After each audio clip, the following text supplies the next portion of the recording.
video, we're going to be talking about bilirubin and congenital hyperbilirubinemia. So in today's video, we're going to be talking about bilirubin. And as sort of an overview of what we're going to be going through, this is what this video is going to touch on.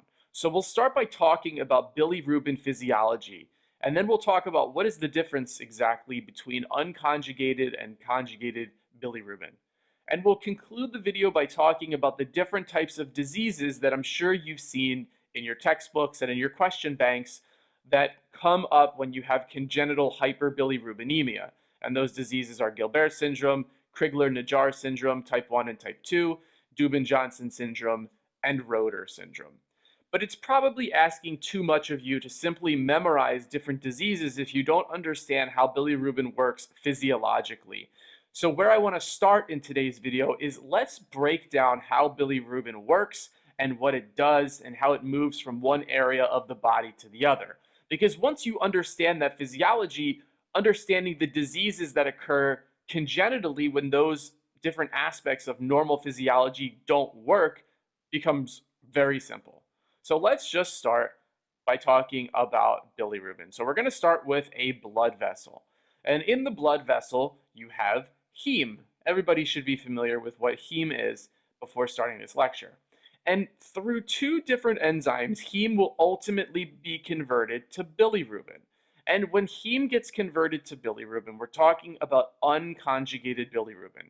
If you want to, we're going to talk about unconjugated versus conjugated in just a bit. But to start, conjugation is a step where there is a chemical alteration of bilirubin where a little molecule gets stuck onto bilirubin, and that occurs downstream.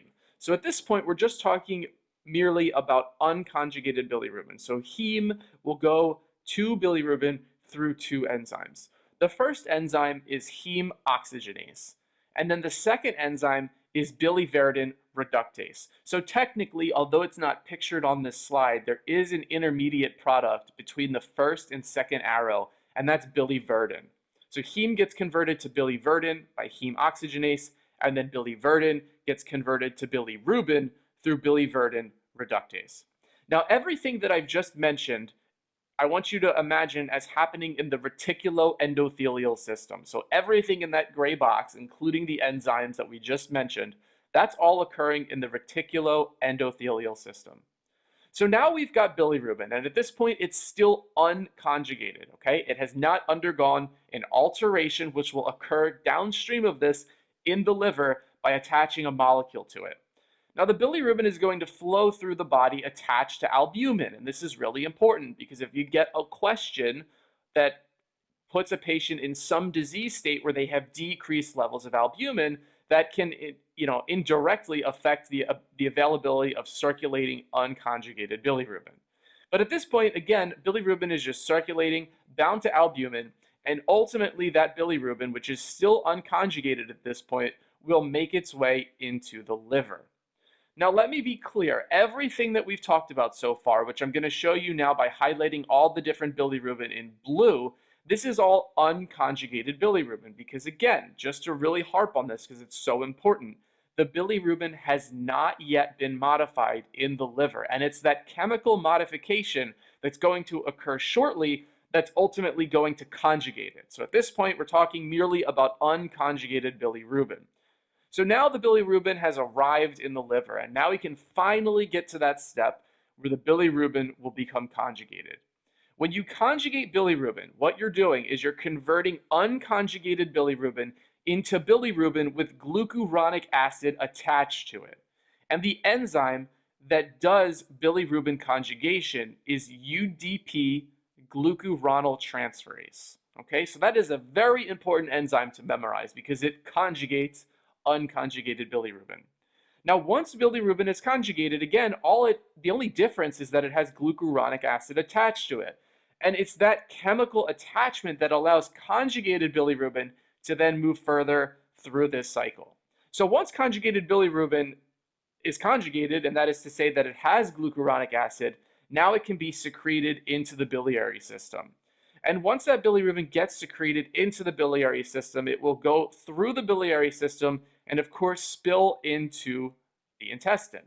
Okay, so now bilirubin, which is conjugated and it has its glucuronic acid attached to it, has made its way to the intestine, where certain modifications are going to occur squarely in the intestine. So the first one is that bilirubin will be converted to urobilinogen, and it's actually the bacteria in the GI tract that makes that conversion possible. Now, urobilinogen takes one of three different steps, okay? And I've shown the three different steps by having three different colored arrows here: the purple arrow, the yellowish arrow, and the brown arrow. The first option, shown in purple, is that urobilinogen can simply be reabsorbed, and then you can go through this cycle and just keep cycling bilirubin. The other option, shown in yellow, is that urobilinogen can make its way to the kidney and ultimately be converted into urobilin. And it's urobilin that is a yellow pigmented chemical which gives urine its yellow color. The other option is that urobilinogen can continue through the colon and ultimately be converted to stercobilin. And stercobilin is also a pigmented bilirubin derivative that is brown. And that's what gives poop the brown color. So it's really interesting that when you look at somebody's urine or you look at somebody's poop, the reason that urine is yellow and the reason that poop is brown is because of the bilirubin derivative urobilinogen getting converted into either urobilin or stercobilin. And in both of those cases, they are pigmented chemicals. So interestingly, it's bilirubin that gives your poo and your pee its color.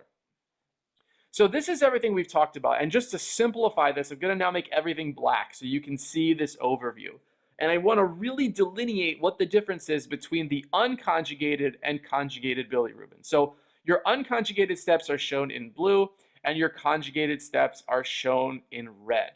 So this is what happens with bilirubin.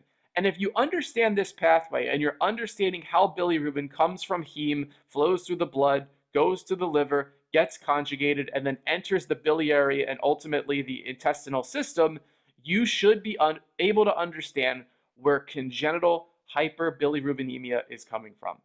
So that's bilirubin, and that's unconjugated versus conjugated. Now let's transition and talk about the high-yield diseases that you'll get tested on test day. This whole group of diseases is referred to as congenital hyperbilirubinemia, which basically means that from the time that you're born, there's something wrong in the physiology that we just talked about that causes you to have too much bilirubin in your system. Congenital hyperbilirubinemias are classically described as either being unconjugated or conjugated, which is to say that if you have an unconjugated congenital hyperbilirubinemia, it's a disease where there's too much unconjugated bilirubin. And likewise, if you have a conjugated congenital hyperbilirubinemia, you have a disease where there's too much conjugated bilirubin. So let's first talk about the unconjugated side. And before we even talk about the diseases, recall from the previous discussion that we just had about the physiology that this is where the unconjugated steps of bilirubin come from. So in order for there to be an unconjugated congenital hyperbilirubinemia, which is to say that there's a disease somewhere in this pathway causing too much unconjugated bilirubin, the problems occur at the areas where you see the two red stars. So either the problem is initially with the heme accumulation or the problem is with the enzyme UDP glucuronoltransferase. Now, let's briefly talk about heme first, because this is probably the lowest yield part of today's lecture. If you have a disease where you undergo way too much hemolysis, you're going to have the generation of a lot of heme, because that's a breakdown product from the red blood cell. And if there's all this heme coming into the system, and all of that heme is going to be converted into bilirubin, well then of course you're going to have too much unconjugated bilirubin, because you're converting heme, which is just accumulating in these massive quantities because your red blood cells are being hemolyzed. And then you've got all that unconjugated bilirubin that the body just doesn't know what to do with it. So that can cause an elevation in unconjugated bilirubin. The other problem is with the enzyme UDP glucuronoltransferase, because if you either have a deficiency of or a complete knockout of that enzyme, as you can see on this slide, you're not going to be able to convert the unconjugated bilirubin in the liver to the conjugated form, because the enzyme that's responsible for that reaction is not working properly. And that is the highest yield part of the unconjugated hyperbilirubinemias. So let's talk about the three diseases that are unconjugated. So you've got Gilbert syndrome and Crigler-Najjar syndrome type 1 and Crigler-Najjar syndrome type 2. Let's just go through them one at a time. So we'll start with Gilbert syndrome. So the problem here is that you have a knockout of the gene that is UGT1A1. And that gene is responsible for basically coding for that enzyme.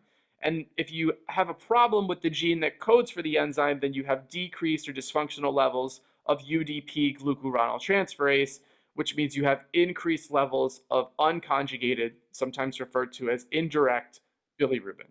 So remember, here's the slide that we've seen already. So if you take out the gene that codes for the enzyme UDP glucuronyltransferase, then that enzyme is gone, which means you have increased levels of the unconjugated bilirubin because it cannot be conjugated into the form of bilirubin that gets the glucuronic acid attached to it. So that's the problem with Gilbert syndrome. Now, how do you remember this, right? That's quite a bit of information. Well, what I say is UGT, which reminds me of a few things. One, UGT for unconjugated Gilbert. Okay, so the U, the G, and the T. Reminds me that Gilbert syndrome is an unconjugated elevation of bilirubin. UGT also is directly taken from the name of the gene knockout, and UGT reminds me of UDP glucuronyltransferase. So Gilbert is UGT, and there's only one of these diseases with a G in the name, and that's Gilbert. So pretty easy to remember, that's Gilbert syndrome. The other two unconjugated congenital hyperbilirubinemias are the two different types of Crigler-Najjar syndrome. And I think for the sake of studying, it's probably best if we just include this discussion on the same slide so that you can see the differences between type 1 and type 2. So for type 1 Crigler-Najjar, the problem is that you have a complete dysfunction of UDP glucuronyltransferase, so a knockout basically. The enzyme just simply isn't there.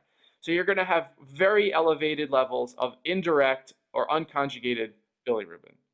The problem with type 2 Crigler-Najjar is that you don't fully knock out the enzyme, but you have a deficiency of the enzyme, okay? So the enzyme activity is decreased, but it's still there a little bit. And because of that, you're going to get an increase in your unconjugated or indirect bilirubin, but it's not going to be as high of a level that you see in type 1 Crigler-Najjar, where you simply have no enzyme whatsoever. Okay, so let's go back to this slide. Remember, if you knock out that enzyme, UDP glucuronyltransferase, then you have increasing levels of unconjugated bilirubin. If you only have a little deficiency of that enzyme, you're still going to get an elevation of unconjugated bilirubin, but it's not going to be as much. So that's type 1 versus type 2. Now, something that's really important to understand is that because you have massively increased levels of indirect bilirubin in type 1, these patients are prone to getting kernicterus, whereas patients who have type 2 Crigler-Najjar are not going to get kernicterus. And if you've never heard about kernicterus before, basically it's when all of this bilirubin accumulates in the bloodstream and that goes up to the brain and becomes neurotoxic. So you might see something like this, a CAT scan of the brain, which shows a bilirubin encephalopathy with neurotoxic lesions in the basal ganglia. So bilirubin is neurotoxic. If it goes up to the brain, it's going to cause lots of issues and it can be fatal very quickly. So these patients who have Crigler-Najjar syndrome type 1 are not going to do well. The other thing that you need to know is that type 1 Crigler-Najjar syndrome will not respond to phenobarbital, but type 2 Crigler-Najjar syndrome will. Basically, phenobarbital is a barbiturate medication that can be given to decrease levels of unconjugated bilirubin, but only patients with type 2 Crigler-Najjar syndrome will have any response to that. So on test day, if you're taking your test and you see a question and they give you a patient who was treated with phenobarbital and that bilirubin level came down, that tells you immediately that they can't have type 1 Crigler-Najjar syndrome because those patients simply don't respond. My mnemonic for remembering that patients with type 2 Crigler-Najjar syndrome respond to phenobarbital is I say phenobarbital. So instead of phenobarbital, I say phenobarbital, which reminds me that phenobarb, patients with type 2 respond to it. So those are your Crigler-Najjar syndrome. So at this point in the lecture, We've talked about bilirubin physiology and how bilirubin works in the body normally. We've talked about the difference between unconjugated bilirubin without the glucuronic acid and conjugated bilirubin with the glucuronic acid, what those differences are. And we just had a discussion about the 3 different types of unconjugated hyperbilirubinemias. Now let's wrap up by switching gears and talking about the other side of this chart, the conjugated congenital hyperbilirubinemias. So remember that when we talked about the difference between unconjugated and conjugated, this is the slide that we were on. And the problem in conjugated hyperbilirubinemias is where the pink star is located. So it's a problem with getting the conjugated bilirubin basically out of the liver and into the biliary system. Because as you might imagine, if you have difficulty moving that conjugated bilirubin around, you're going to have increased levels of it. The 2 diseases where that happens are Dubin-Johnson syndrome and Rotor syndrome. So these are the 2 that you need to know on the conjugated side. Let's start by talking about Dubin-Johnson syndrome. So the pathophysiology here is that the MRP2 protein is dysfunctional. And the MRP2 protein is basically responsible for the hepatic excretion of conjugated bilirubin. So if that protein is missing or is not working, then you're not going to be able to get conjugated bilirubin out of the liver. And when that happens, as you see on this slide, where the pink star is located, if that bilirubin with the glucuronic acid attached to it can't leave the liver, then you have increased levels of conjugated bilirubin, as you see on this slide. So you knock out the ability to shuttle that conjugated bilirubin out of the liver, and you get increased levels of the conjugated bilirubin that has the glucuronic acid attached to it. Now, interestingly, in Dubin-Johnson syndrome, one of the very high-yield features is that patients will have a black liver. They will have a black liver, and that's due to the accumulation of a pigment in the liver due to the inability to get that conjugated bilirubin out of the liver. So if you see this picture on your exam, they're talking about Dubin-Johnson syndrome. The other really high-yield bit of information that you need to know is that in these patients with Dubin-Johnson syndrome, oral contraception is actually contraindicated. The reason for that is that the MRP2 protein, which is obviously dysfunctional in Dubin-Johnson syndrome, well, that protein is also involved in the metabolism of estrogen and progesterone. So if you give somebody oral contraception and they can't metabolize properly the estrogen or the progesterone in the oral contraception, they can become toxic quite quickly. So that's very high yield. Do not give these patients oral contraception because oral contraception also relies on the MRP2 protein. So that's Dubin-Johnson syndrome. And Rotor syndrome is pretty similar. Rotor syndrome, the problem is that you have 2 different polypeptides that are defective. You have the OATP1B1 and OATP1B3. They're both defective. Those are similarly responsible for the uptake and excretion of conjugated bilirubin from the liver. So just like Dubin-Johnson syndrome, if you have a problem getting that conjugated bilirubin out of the liver because you can't excrete it, you're going to have an elevation in the conjugated bilirubin because since it can't get out, it's just sitting around. Really, the way to differentiate Rotor syndrome from Dubin-Johnson syndrome, at least clinically, is that there's no black liver in Rotor syndrome. But in Dubin-Johnson syndrome, you do see that black liver. So for some reason, test writers love to go after this. They'll give you all the lab printouts that will suggest to you that conjugated bilirubin is elevated. And in your head, you're now generating a differential. This is either Dubin-Johnson syndrome or Rotor syndrome. And if they don't tell you anything about the pathophysiology, which is to say they don't tell you if it's OATP1 or MRP2, whatever, the only difference is that one has a black liver, grossly, when you look at the liver, and one doesn't. So test writers will go after that. Just like in Dubin-Johnson syndrome, in Rotor syndrome, oral contraception is contraindicated, okay? Because OATP1B1 and OATP1B3 are also involved in the metabolism of estrogen and progesterone. So how do you remember this? Well, I say Rotor syndrome, and I replace the O with OAT.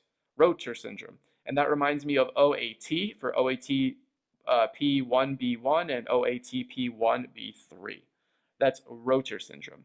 So again, very high yield. Dubin-Johnson and Rotor syndrome both cause increased levels of conjugated bilirubin, but only Dubin-Johnson syndrome has the black liver. Test writers go after this all the freaking time. You have to memorize this. Now, I know what you're thinking. Dirty. If I have to memorize this, if this is as high yield as you claim it to be, what's your mnemonic? Well, when I think of Dubin Johnson, I think of Dwayne Johnson. Dwayne Johnson, arguably the greatest wrestler of all time, Dwayne "The Rock" Johnson, is part black. And that reminds me that in Dubin Johnson, or in Dwayne Johnson, you get a black liver. Finally, The Rock has come back to dirty medicine. That's it, guys. I hope that you enjoyed this video. I hope that now you have a better understanding of how bilirubin works, what the difference is between conjugated and unconjugated, and what those diseases actually mean. I think that I did a good job of breaking this down, but if you have any further questions, do not hesitate to put a comment on this video and support the channel. Love you. Good luck.